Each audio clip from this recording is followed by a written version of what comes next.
Mañanas en Libertad, con Luis del Pino.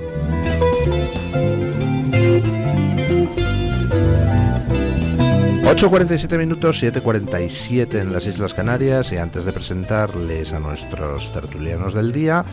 ...pues como han escuchado ustedes hace nada en La Cuña... ...este domingo 1 de junio a la 1 de la tarde... ...hay encuentro de afiliados de Vox con Santiago Abascal en Navalagamella... pueden ustedes reservar la entrada entrando en voxespana.es... Ahí tienen en la portada cómo apuntarse a ese encuentro de afiliados con el presidente del partido Vox, Santiago Abascal. Bueno, tenemos con nosotros a don Asís Timmermans. ¿Qué tal está usted? Muy buenas, muy bien, don Luis. Tenemos con nosotros a don César Pintado. ¿Qué tal está usted? Muy buenos días, todo bien. Y tenemos con nosotros a don Matías Jove, que es de la Asociación Española Cuba en Transición. Y buenos días, don Matías. Buenos días, don Luis, encantado de estar aquí, como siempre. Bueno, don Matías viene porque acaba su asociación Española Cuba en Transición, en colaboración con CEU-CEFAS y con el Center for a Free Cuba. ¿Lo he pronunciado bien? Sí, muy bien. Acaban de sacar un informe que se llama Las múltiples caras del terrorismo en Cuba, donde se hace un repaso a todo lo que ha sido la relación del gobierno cubano, bueno, antes incluso de llegar al gobierno cubano, con el terrorismo. ¿Podemos decir que el régimen cubano ha sido un régimen terrorista desde antes incluso de constituirse y que lo continúa siendo?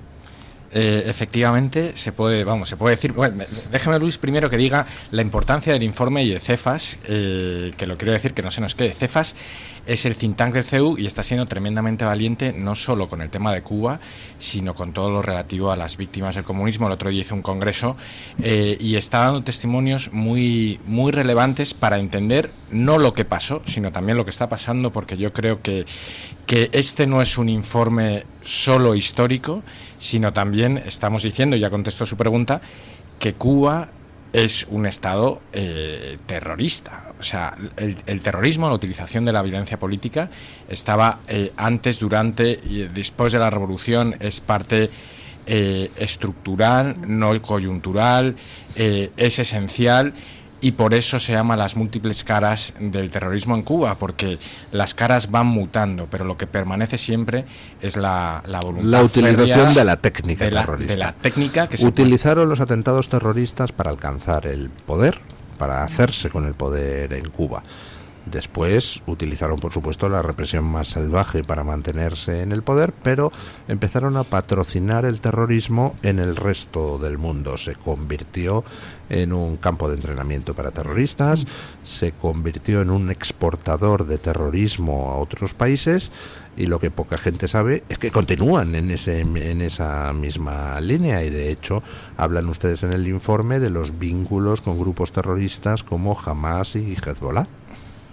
Efectivamente, el informe lo que hace es un repaso en el antes, durante y después, donde lo que decimos es que el terror y la violencia política está en la médula y en la cabeza primero de Fidel Castro. O sea, ahí recogemos un poco en el capítulo primero, que es un capítulo muy interesante porque permite configurar o entender qué está en la cabeza del dictador, que al final, como Fidel Castro es de alguna forma es fuente del derecho en la revolución, es quien acaba inspirando todo.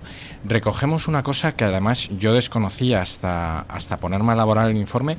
Fidel Castro, antes del triunfo de la Revolución Cubana, ya había sido señalado por la prensa del momento como el autor del asesinato o intento de asesinato durante sus años universitarios. Quiere decir que la violencia política estaba encarnada en la persona de Fidel Castro desde antes incluso del triunfo de la revolución.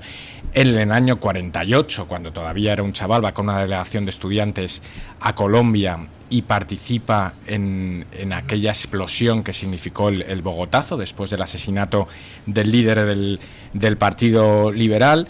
Él, siendo joven todavía, participa en unos entrenamientos en Cayo Confites para hacer una invasión que resulta fallida a República Dominicana.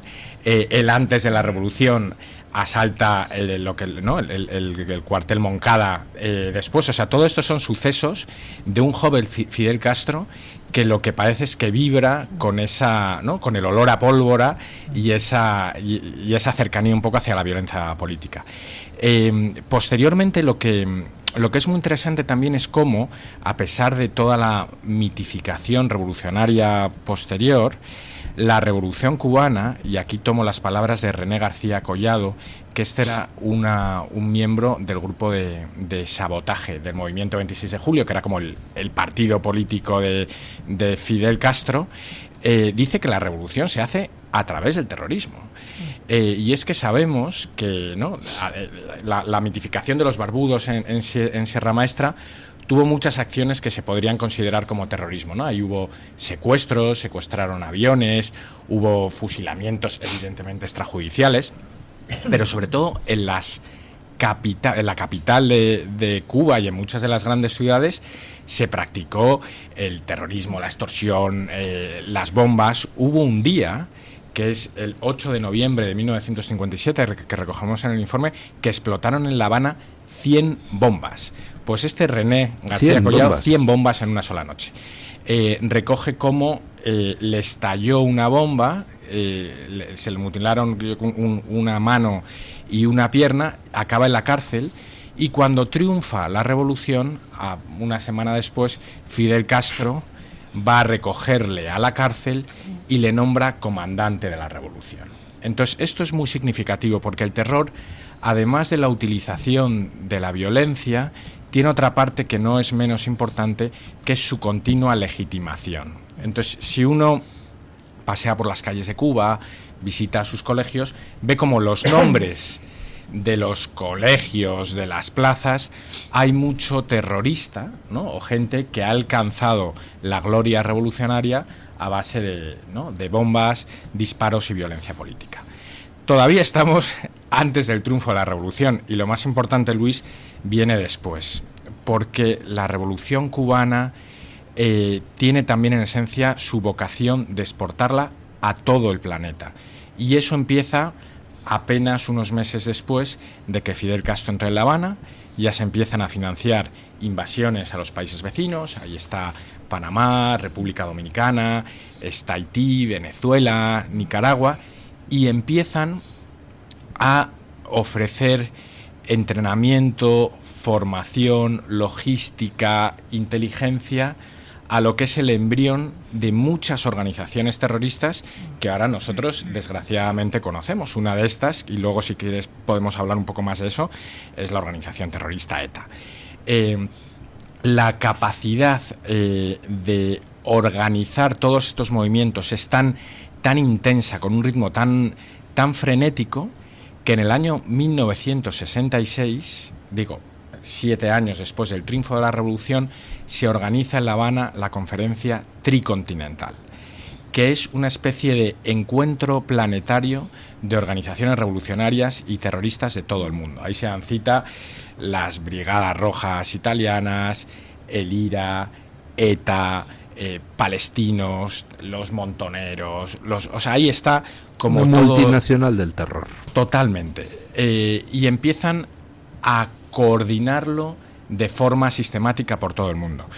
¿Qué ocurre? Que aquí, y es uno de los cambios de cara del régimen, Cuba en esos momentos lo que hace es empujar a la Unión Soviética y al comunismo hacia una estrategia de aceleración de la revolución comunista en el mundo. Ellos creen que la revolución hace el comunismo y no el comunismo la revolución, ¿no? De alguna forma quieren, a través del uso del terror, acelerar las condiciones que permitan el triunfo del comunismo, que es una estrategia que no sigue las líneas maestras del Kremlin.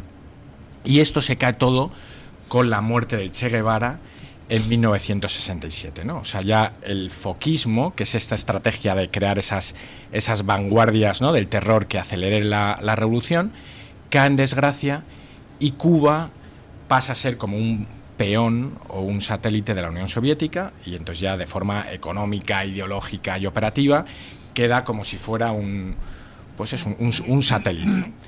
La primera consecuencia de esto es que va a reforzar o fortalecer el ejército convencional.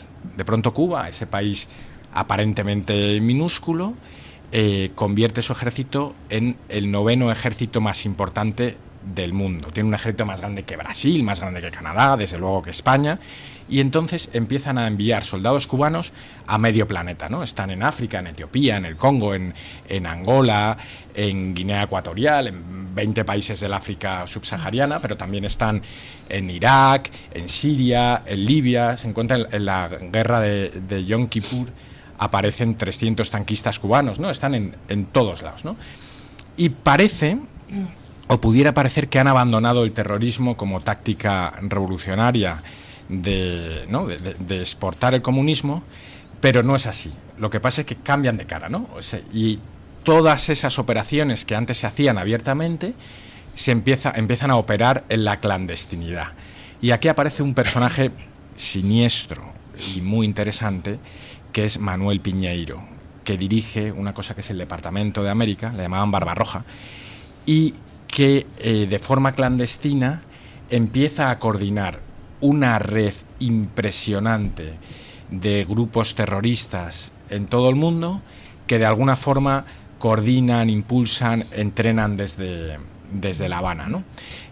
Ahí están el MIR chileno, los montoneros argentinos, está ETA, y de alguna forma lo coordinan de forma planetaria, ¿no? O sea, el Chacal, ¿no? El Chacal que se convirtió en el terrorista más importante del mundo, ¿no? Y que hacía atentados en París.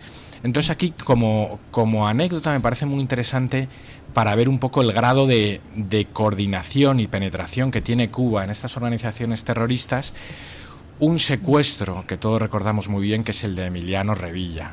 Esto lo dice Florencio Domínguez. Florencio Domínguez es el investigador que yo creo que más ha publicado y más sabe de la banda terrorista ETA. Tiene un libro publicado sobre el papel de ETA en América Latina. El secuestro de Emiliano Revilla participó un miembro del MIR, Gonzalo Boye. Bueno, lo efectuaron los del MIR por encargo de ETA. Efectivamente. Pues este encargo del MIR estaba coordinado por un chileno que era un agente cubano, y de los 13 que estuvieron participando en ese secuestro, 8 de ellos recibieron un entrenamiento previo en la isla, en Cuba, ¿no? Entonces, aquí se ve de forma muy clara ese papel que tenía, donde ya no operaba de forma abierta, sino de forma clandestina, ¿no? Bueno, don Matías, muchísimas gracias por acudir a presentar este nuevo trabajo de la Asociación Española Cuba en Transición y del CEU-CEFAS, las múltiples caras del terrorismo en Cuba. ¿Dónde se puede descargar o dónde puede ver la gente este informe? Pues ahora mismo está colgado y se puede descargar en la página web del CEU-CEFAS. ¿Qué es? Google CEU-CEFAS. Vale. No me sé la página web. Pues ponemos en Google CEU-CEFAS y nos sale que la página web es cefas.ceu.es. Y ahí lo pueden encontrar y descargar, ¿no? Sí. Muy bien. Muchísimas gracias, don Luis. Pues muchísimas gracias, don Matías. Hacemos un breve alto en el programa y nos vamos a sumergirnos en la actualidad, que está marcada, por supuesto, por el deporte, esa carrera contrarreloj que ayer protagonizó el líder del PSOE extremeño para tratar de aforarse, y hay que invocar al VAR para ver si se ha aforado o no se ha aforado. Está interesantísimo el campeonato de atletismo. Pausa y lo comentamos.